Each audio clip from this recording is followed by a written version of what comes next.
did it seem like, did other people like working with them? Because like, I also think after the Skip and Shannon relationship started to deteriorate earlier this year, there were a lot of kind of narratives out there that nobody wants to work with Skip, and everybody seemed more interested in going to First Take and working with Stephen A. At least while you were there, did other people enjoy being on the show with them? Yeah, I don't think anybody. Now, I remember Jalen Rose had a problem with Skip, and then ultimately Skip with Jalen over the water Pistol Pete comment. This was toward the end, and at this point, I had already decided that my days here have got to be short, or I'm going to quit the business. Like, I've got to find something else within ESPN. So I was already there, and I knew it was just a matter of weeks before I went to SportsCenter. But I do remember the show where, just in the context of having a conversation, Skip had mentioned to Jalen, "What have you won? You and I have won the same number of NBA championships," or something along those lines.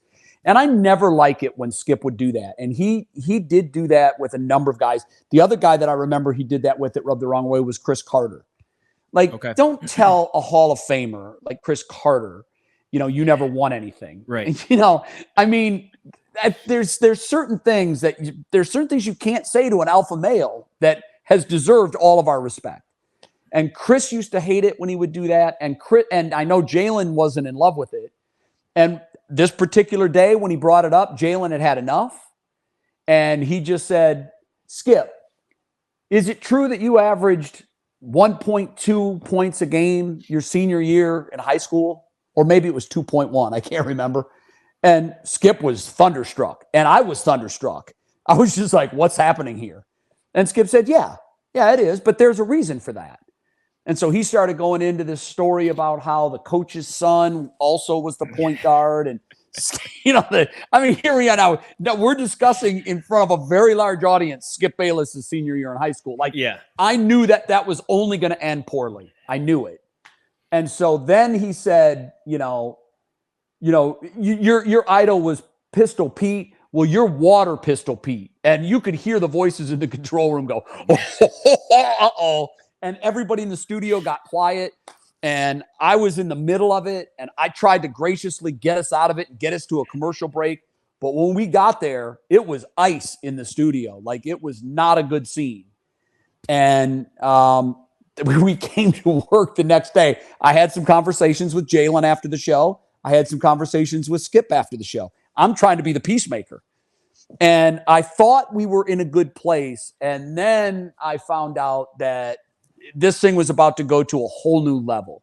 I came in the next morning, and I'd mentioned Jamie, who was our CP at the time. Yeah. And it had just recently taken over the show. He loved Skip. He was all in on Skip. He's at the morning meeting, and he tells us, so we're going to start the show today with an uninterrupted monologue from Skip. I'm not making this up. Explaining why he only averaged, 2.1 points a game in high school.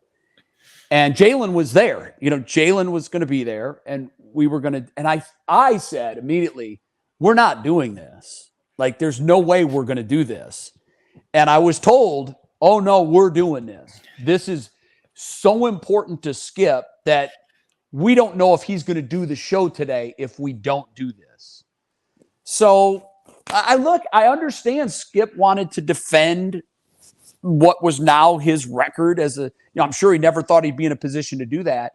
And here's Jalen, a guy who, was part of the Fab Five, had a nice professional career. And he's involved with this show now where one of the hosts is going to explain why he only averaged 1.2 points a game. It got out of control. I've never talked to Skip about it. I don't know how he feels about it today.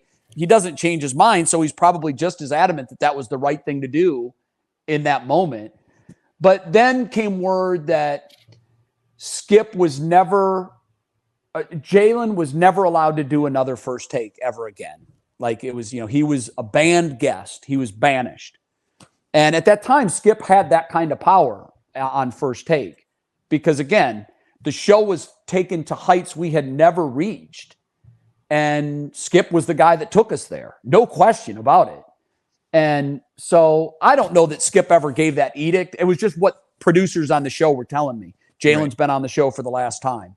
Obviously, Jalen's role at ESPN would only get bigger over time. You know, he ended up being part of the NBA coverage and all of that. And for a time, he had a very big role at ESPN. So, but I do know that the relationship between Skip and Jalen was fractured. But in general, I got to say, Skip is one of the most likable guys in real life that you would ever want to meet.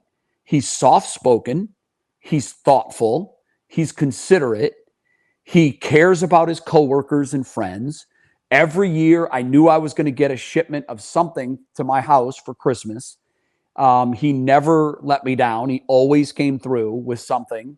And in general, I think that Skip is well-liked by his coworkers. That was my experience with him. I never had an ill word with Skip during our 9 years plus together. And you would think that when you work that closely with someone for that long, at some point. Now, I was getting a little tired of the Tim Tebow show, and that was, you know, all a product of Skip.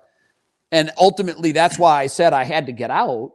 But, like, I never resented Skip for that. It never affected our personal relationship. And again, the Skip Bayless you see on TV is completely different from Skip Bayless in real life. Quiet, kind, thoughtful, considerate, a good guy, a really good guy.